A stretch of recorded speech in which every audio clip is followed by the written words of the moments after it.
Şu anda içinde bulunduğumuz süreç pek çok ismi var, işte terörsüz Türkiye süreci vesaire, çözüm süreci diyenler de var. Ben daha çok Öcalan süreci demeyi tercih ediyorum. Doğruyu söylemek gerekirse sokakta konuşulmuyor çok fazla. Ne zaman Devlet Bahçeli bir açıklama yaparsa üzerine bayağı bir konuşuyoruz, tartışıyoruz. Sonra gündemimize dönüyoruz. Bu sabah da Devlet Bahçeli yine önemli bir açıklama yaptı. Tam da gündeme denk düştü.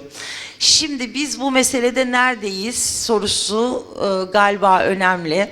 Süreç tıkandı mı, tıkanmadı mı? Nerede tökezlendi? Gerçekten tökezlendi mi?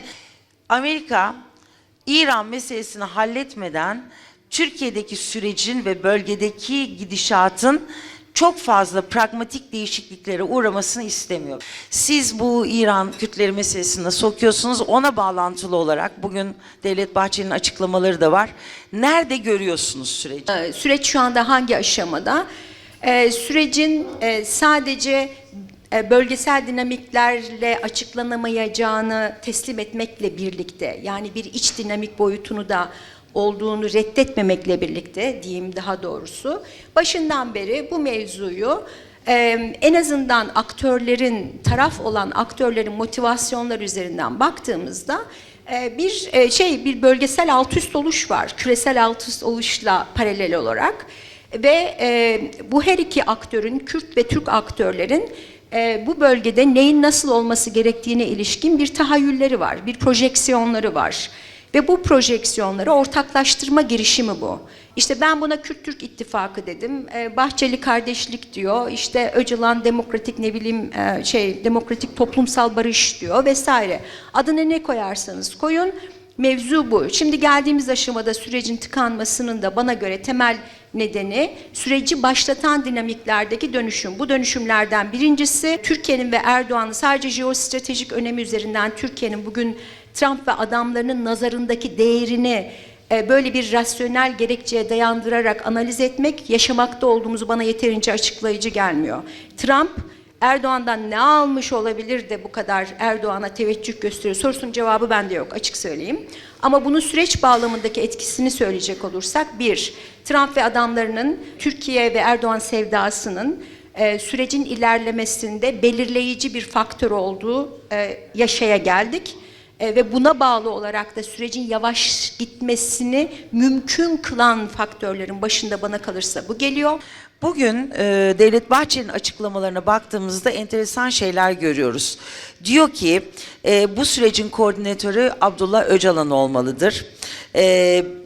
Sürecin hayata geçebilmesi için mekanizmayı o oluşturmalıdır. Ben mealini söylüyorum. Devlet kurumlarını yetkilendirebilmelidir. Ve de diyor ki açıklamanın ilerleyen bölümlerinde öyle diyor, başkalarının diyor liderliğe falan oynamasına gerek yok diyor. Biz diyor Abdullah Öcalan'ın örgüt üzerindeki, yapı üzerindeki etkisini güçlendirmeliyiz ve arttırmalıyız ve onu tek sorumlu kişi haline getirmeliyiz ki bu iş başarıya ulaşsın. Kürt hareketinin ve hem Suriye'de hem Türkiye'de hem İran'da hem Irak Kürdistan'ında bir dağılması endişesi mi taşınılıyor? Süreç bunun için mi acaba sekteye uğramakta? Yoksa diğer nedenler nelerdir? Öcalan statüsü konusunda Şirin Hanım, bence 3 farklı görüş var. Yani 3 farklı yaklaşım var. Bir tanesi işte aslında bu DEM Parti'nin ve PKK'nin savunduğu statü, Öcalan'ın bir baş müzakereci olması statüsü. Yani bir yasal düzenleme yapılsın ve Öcalan orada bir baş müzakereci olsun. Bunu çok açık, net bir şekilde PKK silah bırakma yıl dönümünde yaptığı açıklamada dile getirdi. Bir bu. İkincisi, biraz Bahçeli'nin tarif ettiği bir tavır. Yani Bahçeli bugünkü röportajda da söylüyor. Mahkumiyet statüsü saklı kalmak koşuluyla Öcalan'ın belirli bir şekilde müzakere yürütmesi. Yani nasıl olabilir? Örneğin Umut hakkında bir düzenleme yapılır. Öcalan'ın hukuki statüsü değiştirilir ve Öcalan artık yeni bir statüyle bu sürecin içerisinde bir koordinatör olarak da görev alabilir. Üçüncü bir statü ise bence AK Parti'nin kafasındaki statü. AK Parti herhangi bir yasal değişiklik yapmadan, Öcalan'a hukuki bir pozisyon atfetmeden fiili bir koordinatörlükle bu işi yürütmeye çalışıyor. Yani Öcalan'ın çalışma koşullarının düzeltilmesi, onun akademisyenlerle, sivil toplum örgütleriyle, gazetecilerle müzakere etmesinin sağlanması üzerinden bir koordinatörlük tasavvur ediyor. Ama bugün Bahçeli'nin yapmış olduğu açıklama burada Bahçeli'nin elini yükselttiğini gösteriyor. Çünkü koordinatör doğrudan koordinatör Öcalan olacaktır diyor ve bu koordinatörlük de PKK'nın silahlarının tasfiyesiyle sınırlı olacaktır. Yani yine dikkat ederseniz orada herhangi bir şekilde Kürt meselesinin çözümünden söz edilmiyor. Öcalan'ın Kürtlerin temsilcisi gibi algılanmasının önüne geçiliyor. Öcalan sadece PKK'nın temsilcisidir ve onun koordinatörüdür deniliyor. Ve böyle bir yeni bir süreç tasviri var. Bu da bir açıklama olarak görüyor musunuz? Bir taraftan Selahattin Demirtaş hala cezaevinde. Evet, yani şimdi ben tabii Kürt siyasi hareketi ifadesini kullanmıyorum. Yani PKK hareketi veya DEM Parti diyorum. Çünkü Kürt siyasi hareketi tek bir renge sıkıştırılamayacak kadar çok renkli bir hareket. Sizin gidişat yönündeki okumanız nedir? Çünkü siz de bahsettiniz, sokaktan bakıldığında hala işte Mardin'de dün Ahmet Türk'le yolda karşılaştım ve sonuçta sordum, ne zaman dönüyorsunuz yerinize, makamınıza? Herhalde hiçbir zaman dedi bana. Dolayısıyla böyle de bir durum var hala.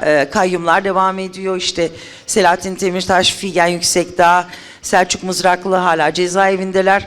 Biraz oradan da bakabilir misin? Bu kullandığımız kavramlarda mesela tasfiyesi, ben tasfiye olduğunu düşünmüyorum. Benim anladığım bu PKK oldu. Bu PKK yok, bitti. Yani o bildiğimiz anlamda PKK ya da şuradan başlamak lazım. Silahlı mücadele artık bu hareket, bu Kürt siyasal hareketi biraz propagandist olacak Vahap Hoca'nın tanımlamasıyla ama Kürt siyasal hareketi silahlı mücadeleyi terk ettim diyor.